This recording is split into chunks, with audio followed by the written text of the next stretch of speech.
Bonjour à tous, cette vidéo s'adresse aux personnes qui veulent gagner de l'argent sur l'immobilier. Les personnes qui ne sont pas intéressées par l'immobilier ou savoir comment gagner de l'argent sur l'immobilier, je pense que cette vidéo est juste une pure perte de temps, à moins qu'ils veulent développer leur culture personnelle. Donc, ce qu'il faut savoir, c'est que dans l'immobilier en amont, il y a trois possibilités de réduire les frais. Donc, qui dit réduire les frais, dit gagner de l'argent. Donc, réduire ses frais à l'achat, donc à l'achat de l'immobilier lui-même, réduire les frais de notaire, et troisièmement, effectuer des actions en vue de réduire la taxe en aval, c'est-à-dire au moment de la revente du bien immobilier.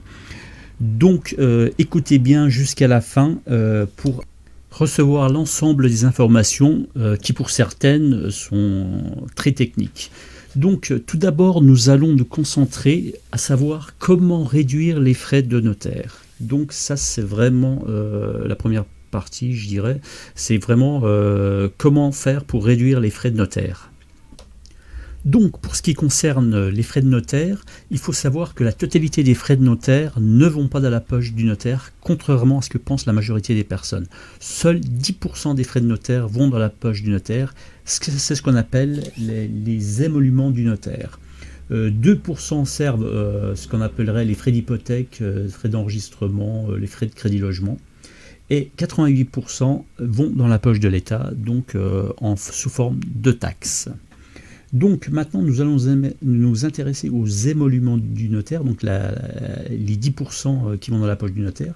Sur ces 10% là, il y a une possibilité de réduction des frais. Donc il y a trois cas de figure où les émoluments du notaire peuvent être réduits.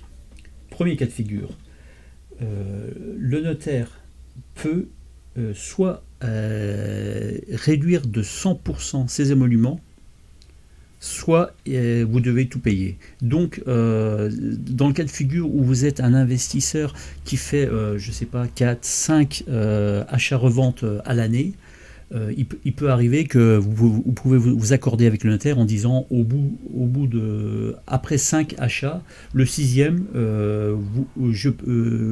on peut s'arranger pour que vos émoluments soient à zéro, c'est-à-dire payer 0 sur les 10% de frais de notaire. Deuxième cas de figure. Donc depuis 2016, le notaire peut réduire de 10% ses émoluments sans demander de permission, mais pour un achat supérieur à 150 000 euros. Troisième cas de figure, donc tout ce qui est en dehors du barème légal, c'est-à-dire rédaction des statuts ou les baux notariés, le notaire a une possibilité de faire une réduction sur ses émoluments. Donc maintenant que nous venons de voir comment réduire les frais de notaire en réduisant les émoluments du notaire, voyons comment en ayant un impact sur la base taxable, on peut réduire les frais de notaire. Donc il y a deux cas de figure. Premier cas de figure, donc si la commission d'agence est à la charge de l'acheteur, donc de vous, donc elle est déductible de la base taxable, donc vous pouvez réduire les frais de notaire. Aussi vous pouvez réduire dans un deuxième cas de figure les frais de notaire en incluant les meubles qui sont inclus lors de l'achat du bien. C'est-à-dire que lorsque vous achetez un immeuble, s'il y a un piano qui vaut par exemple 5 000 euros, vous pouvez l'intégrer dans la base taxable à déduire et vous pouvez réduire les frais de notaire. Vous pouvez réduire les tables, les chaises. Vous pouvez réduire par exemple une cuisine équipée.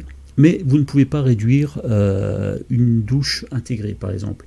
Donc, qui dit meuble dit, enfin, dans les textes, ne doit pas faire partie du bâti. Donc, tout ce qui ne fait pas partie du bâti et qui est là lors de l'achat, vous pouvez le déduire de la base taxable, donc le déduire des frais de notaire.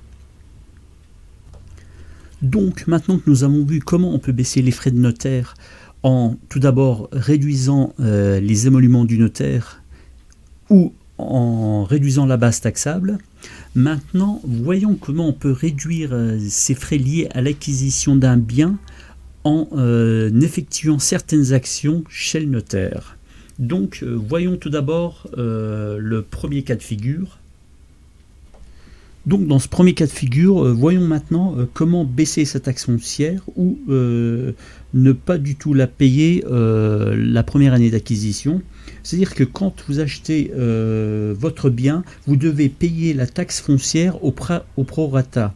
C'est-à-dire que si vous l'achetez par exemple en milieu d'année, il vous reste 6 mois de prorata de taxes à payer. Si vous l'achetez en décembre, il vous reste qu'un mois de prorata de taxes foncières à payer. Donc ce que vous pouvez faire, vous pouvez la négocier avec le vendeur en lui disant j'achète votre bien, mais je ne paierai pas le prorata restant de la taxe foncière, vous la paierez à ma place. Mais pour ceci, il faut que ça soit impérativement mentionné dans le compromis de vente ou dans la promesse de vente.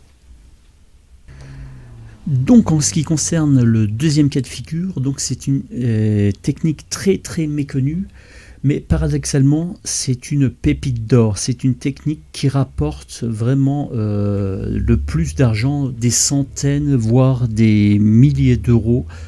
Donc c'est une technique qui permet d'agir sur la taxe sur la plus-value et payer nettement moins de taxes en plus sur la plus-value. Une technique qu'il faut mettre en place chez le notaire. Et une fois qu'elle est mise en place, juste à titre d'exemple, si vous faites 50 000 euros de plus-value, vous allez payer 2 475 euros de taxes sur la plus-value en moins. Je répète, 2 475 euros de taxes sur la plus-value en moins. Donc, si vous êtes un investisseur immobilier, donc imaginez qu'à chaque fois que vous faites une revente et que vous avez une plus-value, vous allez à chaque fois payer des centaines et des milliers d'euros en moins grâce à cette technique. Donc, pour ceux qui sont intéressés, j'ai mis un lien en bas. Il suffit juste de remplir votre adresse email pour que je vous envoie le document qui vous explique en détail comment réaliser cette technique. Donc si vous avez aimé la vidéo, pouce en l'air. Si vous voulez avoir plus de contenu de valeur, n'oubliez pas de vous abonner. À bientôt. Ciao, ciao.